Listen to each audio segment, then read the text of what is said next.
దేవుని నామములో మీకు హృదయపూర్వక వందనాలు చెల్లిస్తున్నా. దేవుడికి స్తోత్రం చెల్లిస్తున్నా. నేను చెప్పుచున్న మాట ఏంటంటే, నాకు సంవత్సరానికి ఒక దర్శనం బయలుపరుస్తాడు అని మీకు చెప్పుచున్నాను. ఆ దర్శనం ఏంటంటే, భూమి మీద జరగచున్న అంత్య దినముల సూచన నిమిత్తం దేవుడు నాకు బయలుపరుస్తుంటాడు. ఆ బయలుపాటు అంటే సంవత్సరానికి నాకు ఒక దర్శనం వస్తుంటది. ఆ దర్శనం గురించి మీకు తెలియజేస్తున్నాను. మీరు దయచేసి చూసి ఇది సత్యము, అసలు ఇది దేవుడు బయలుపరుస్తున్న బయలుపాటో ఇది కాదని మీరు తెలుసుకోవాల్సిందిగా నేను కోరుతున్నాను. నాకు మరొక దర్శనం వచ్చింది.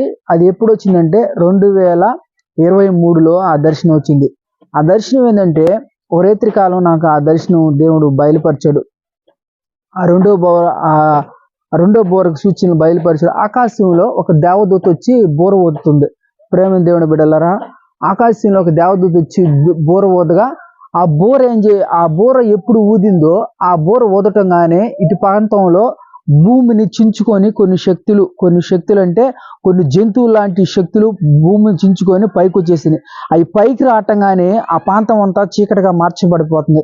ఆ చీకటిగా మార్చబడుతుంటే భూమి మీదకి వచ్చిన శక్తులు మనుషుల మీదకి దాడి చేయాలని, మనుషుల మీదకి యుద్ధం చేయాలని బయలుదేరి వస్తున్నాయి. ప్రేమ దేవుడి బిడ్డలారా, కానీ ఇలాగ బయలుదేరి తరుముకుంటుంటే మనుషులందరూ ఒక ప్రాంతాన ఒక మూలకి వెళ్ళిపోతున్నారు. ఒక ప్రాంతాన ఒక మూలకి ఎక్కడ ఏ గొంతులు దారులు ఉంటాయి కదా, ఆ దారిలో మార్గానికి వెళ్ళిపోతున్నారు మనుషులు.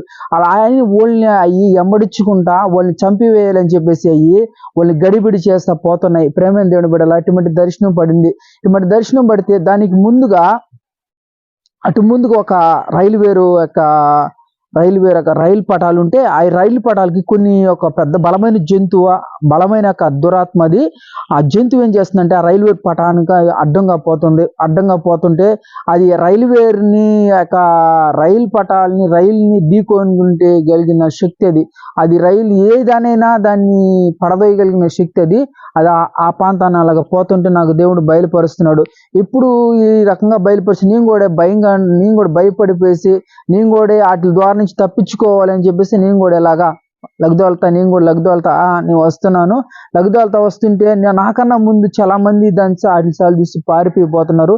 ఈ రెండో బోరకు సూచనల తర్వాత నేను దేవుడిని అడిగినప్పుడు, ఏంది ప్రభువా ఈ సూచన, రెండో బోరకు సూచన ఏం భూమి మీదకి రాబోతుందంటే, రాజ్యం మీదకి రాజ్యం లేకపోతుంది, జనం మీదకి జనం లేకపోతున్నారు.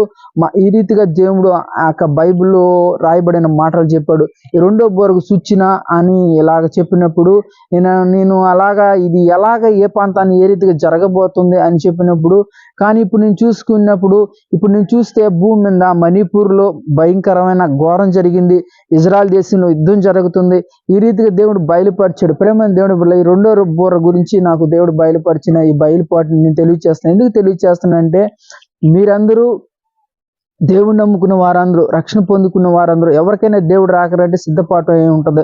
ఆ యొక్క దేవుడు రాకడాలంటే ఎవరికైనా సంతోషంగా ఉంటుంది. కాబట్టి రెండో బోరకు సూచనలు కూడా మీకు తెలియజేస్తాను. ఎందుకు తెలియజేస్తానంటే, అందరూ ఈ మాటలు విని మూడో బోరకి రాబోతున్న సూచనలు మీరు ఎరిగి ఉండాలి. ఆ సూచనలు కూడా మీకు తెలియజేస్తాయి. ఎందుకంటే ఈ మూడో బోర అనేది 2024 రోజు వస్తుంది.